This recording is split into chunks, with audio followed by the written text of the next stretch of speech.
I was working as a group internal audit manager for a firm of international insurance brokers in the City of London. Commuting from Chelmsford, I worked long hours, starting early and finishing late.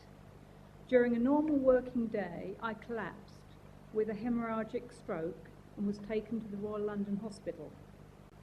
There were no warning signs. I did not feel unwell. I could not prepare for what happened. I was affected on the left side of my body. I was unable to stand or to walk.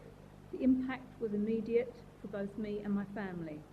I came to find out about the stroke club after my son had told me of a friend's father who had benefited from attending one.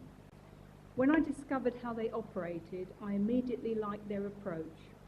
Run solely by volunteers, they listen, offer support, and yet encourage self-help.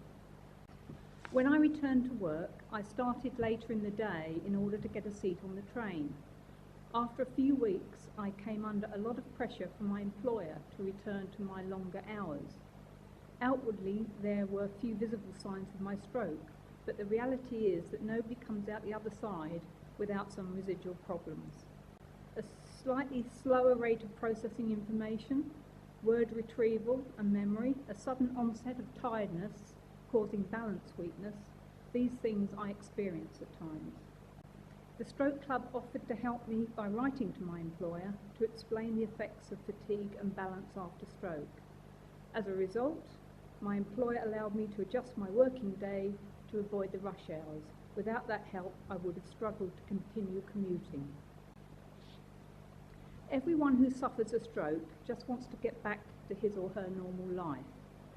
And there can be life after stroke with the help of organisations such as the Stroke Club. The club were delighted when last year we were chosen out of 3 organisations to receive £20,000 from the Provide Foundation. I would like to say all of us were dancing on the tables with joy, but most of us couldn't get up there. Thank you for listening.